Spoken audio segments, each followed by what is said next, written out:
Saya panas mendengar uang yang dibelanjakan oleh para pelancong Indonesia ke luar negeri dalam 1 tahun itu bisa mencapai 700 triliun rupiah nilainya, atau hampir setengah APBN. Ini perilaku elitis yang tidak sampai 3% populasi Indonesia. Sementara turis mancanegara kalau belanja di Indonesia di total tidak sampai 200 triliun setiap tahunnya. Tekor sebenarnya kalau apple to apple, namun yang penting ekonomi berputar. Sekarang dari sisi jumlah, ternyata jumlah orang yang datang ke Indonesia jauh lebih banyak dari jumlah pelancong Indonesia ke luar negeri. Tapi spendingnya banyakkan orang Indonesia di luar negeri. Orang Indonesia itu memang jago belanja. Kalau turis mancanegara ke Indonesia pulang bawa oleh-oleh gantungan kunci yang hanya puluhan ribu nilainya. Sementara turis Indonesia ke luar negeri pulang bawa tas Hermes, Louis Vuitton yang harganya ratusan juta. Sekarang kita harus turun tangan membantu pemerintah yang sudah bingung, nggak ngerti lagi mau bikin apa. Yang penting tahun 2024 tongkat estafet kekuasaan harus di lingkaran mereka agar abadi kekuasaannya. Sementara rakyat asal survive. Toh rakyat sudah pinter, otopilot semua cari makannya. Bagaimana membantunya? Nah, ini bedanya New Mind dengan oposisi pengkritik, yang bisanya oposisi itu lihat kejelekan pemerintah, tetapi nggak tahu juga solusinya apa. Kalaupun ada solusinya, hanya normatif. Kita lompat sebentar keluar topik, nanti balik lagi memutar ekonomi wisata agar tidak keluar negeri. Saat ini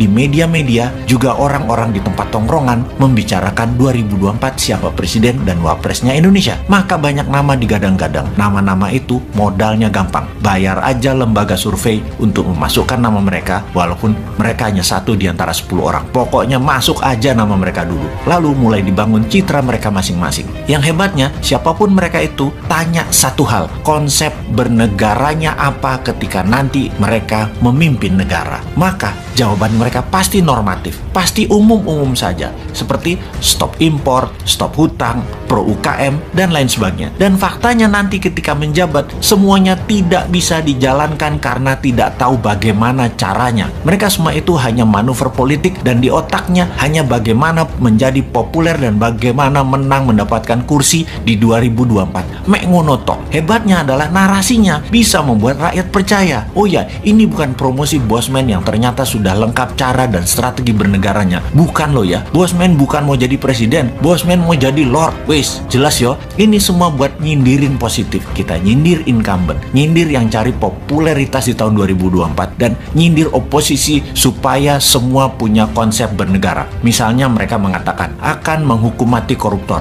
Itu Bosman sudah usulkan. Cari lain lagi. Pajak diturunkan.